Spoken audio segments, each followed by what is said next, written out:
প্রিয় দেশবাসী, আসসালামু আলাইকুম।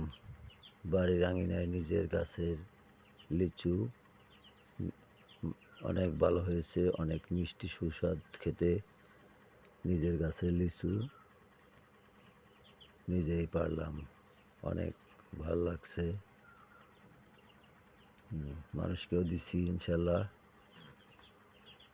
তো আমরা সকলেই ফলমূল কৃষি খামার বাড়ির আঙিনায় কিছু না কিছু চাষাবাদ করব, তাহলে আমাদের নিজেদের খেয়ে কৃষি খামার করলে আমাদের দেশের নিজেদের খাদ্যের চাহিদা অনেকটাই পূরণ হবে এবং নিজেরাও খেতে পারবো, মানুষকেও খাওয়াইতে পারবো, দিতে পারবো।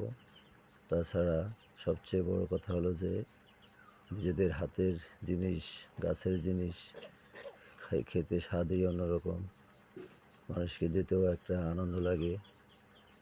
আর বাংলাদেশ সরকারের মাননীয় প্রধানমন্ত্রী জননেত্রী শেখ হাসিনা বলছেন, একটু জায়গা জমিও যেন ফাঁকা না থাকে, সকলেই বাড়ির আঙিনায় কিছু না কিছু ফলমূল কৃষি খামার চাষাবাদ করার জন্য সকলকেই আমি বাংলাদেশ মানবাধিকারের পক্ষ থেকে উদ্যোক্ত আহ্বান করছি। এবং সকলেই কেউ অলসতা করবেন না, একটু পরিশ্রম করেন, একটু শ্রমী হন, একটু শ্রম দেন, বাড়ির কৃষি খামার চাষাবাদ করেন, তাহলে অনেক শাক সবজি, তরকারি, ফলমূল অচিরেই পিওর টাটকা ভালো খেতে পারবেন। তো আমরা যদি সকলেই একমত হই, আমার সাথে যদি সকলে একমত থাকেন, আমি নিজেই কৃষি খামার চাষাবাদ করি, মানুষকে মন তরকারি শাক সবজি প্রতি বছর দিয়ে থাকি। তো ইনশাল্লাহ এবছরও আশা রাখি যে তরকারি শাক সবজি নূতন আবার লাগাইতেছি, হইলে ইনশাল্লাহ মানুষকে দিব। তো সকলেই চেষ্টা করবেন যাতে আমরা কিছু না কিছু ফলাইতে পারি।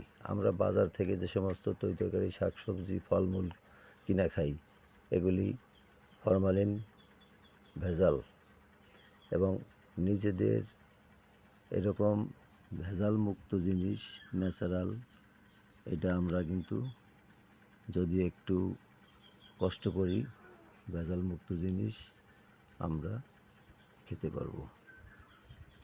তো আপনারা, আমি প্রতিটা ভিডিওতে বলি যে আমরা কৃষি খামার চাষাবাদ করার জন্য আমরা যদি প্রতি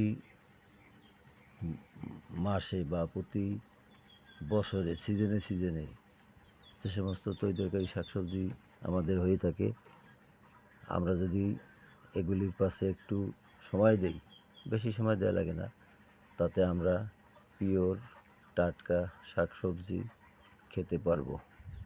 আর এছাড়া আমাদের নিজেদের এই যে ফলাই খাচ্ছি, পিওর জিনিস খাচ্ছি,